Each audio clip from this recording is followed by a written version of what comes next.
Você pode perceber na história dos judeus o desenfreado impulso do ego, no qual inclusive Deus é usado para isentá-los de toda responsabilidade? No momento de exaltação do próprio poder, tornou-se permissível e justo ignorar os 10 mandamentos e realizar um extermínio em massa. Eles acreditavam não estar cometendo nenhum pecado, pois o massacre tinha sido ordenado por Deus. Que Deus! Você pode perceber por que era necessário que eu nascesse na Palestina e vivesse entre os judeus, em um esforço para ajudá-los a ver que suas crenças e práticas tradicionais eram totalmente contrárias à natureza da consciência divina que verdadeiramente havia dado a eles o ser? Através dos séculos, os homens lutam com um conceito de pecado. Muitas pessoas sinceras ficam aflitas com a maneira pela qual ofendem a Deus e rezam pedindo seu perdão. Há muito tempo, sacrificavam um sem número de animais no templo de Jerusalém para apaziguar a Deus, na esperança de escapar das consequências de seus pecados. Desde aquela época, inumeráveis livros foram escritos sobre o tema, expressando pesar e horror por ver o estado da alma dos homens, indicando a mudança de comportamento pelo açoitamento com chicote, para torturar a carne e fazê-la pagar pela maldade de pensamento, palavra ou ato. Muitos desses livros foram aplaudidos pelos cristãos em toda a Europa e guardados em arquivos de instituições religiosas. Esses livros prendem as pessoas à antiga personagem de Jesus, pregando a salvação do homem do castigo de seus pecados, por meio de minha morte na cruz. Como já expliquei, estas crenças são fisicamente impossíveis e contrárias aos fatos da criação. Nenhuma divindade superior exige o pagamento pelos pecados. Este é um conceito inteiramente humano e pagão.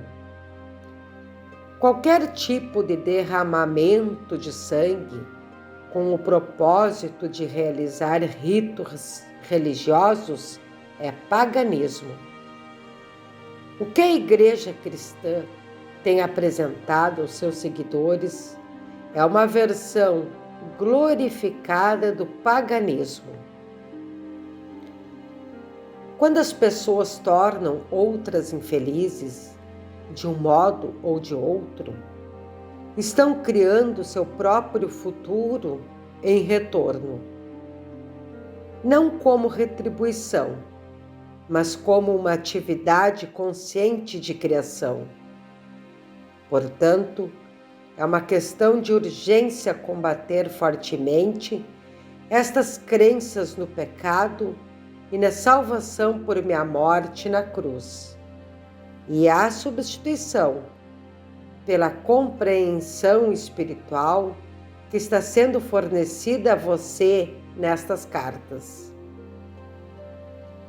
Antes de abandonar o assunto de doutrinas religiosas, quero deixar claro que, através dos tempos, alguns buscadores espirituais na Igreja Cristã purificaram suficientemente sua consciência para adquirirem uma forte consciência do poder que eles chamam Deus. E acabaram por reconhecer que a Igreja não ensina a fonte do ser. Porém, somente uns poucos evoluíram espiritualmente o suficiente para irem além dos parâmetros das crenças religiosas e sentirem o influxo do poder, uma vez que a grande maioria das pessoas só pode conceber a verdade por meio de uma terminologia terrena. Eu, o Cristo, tenho que dizer que até este momento, nenhum dos santos nem sequer vislumbrou a realidade da criação e a verdade por trás do comportamento humano, como eu estou apresentando agora para você.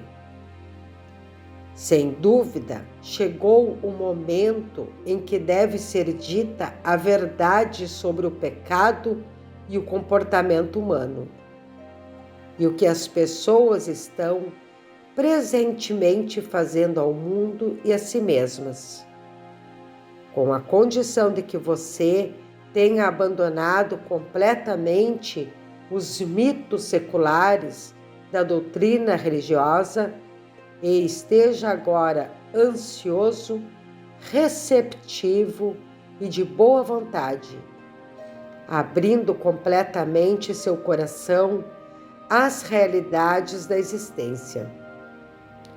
Se não for assim, então o que tenho a dizer não terá nenhum sentido para você.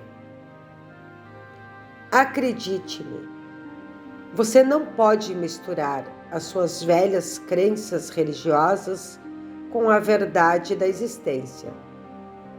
Se tentar fazê-lo, pode estar seguro de que não estará vendo a verdade, mas apenas a sua própria adaptação do que pensa que aprendeu com estas páginas. Se você continua a busca pela verdade da existência, mas permanece em um estado de divisão de convicção, pode continuar a buscar, mas com um grande custo para si. Despedaçado pela indecisão, pelo medo e por uma contínua incapacidade de perceber o verdadeiro significado do novo ensinamento.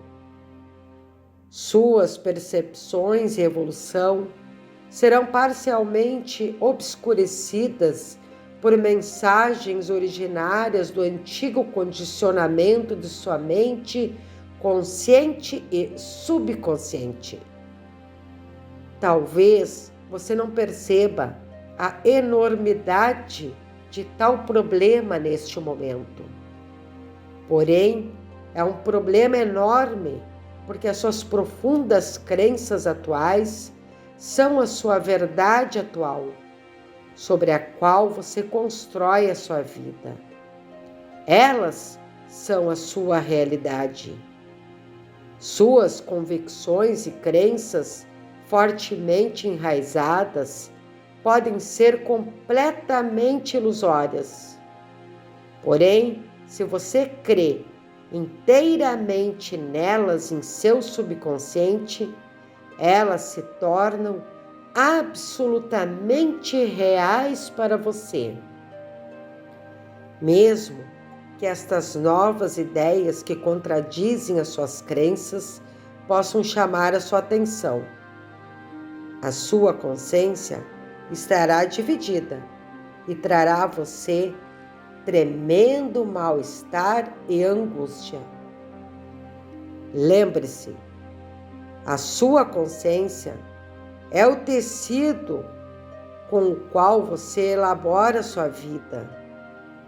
Esse tecido de consciência é a base de cada resposta sua, para cada coisa que ocorre em sua vida mental, emocional e física. Sua consciência é sua realidade. Esta afirmação pode expressar-se de duas maneiras e ambas são a verdade de sua existência.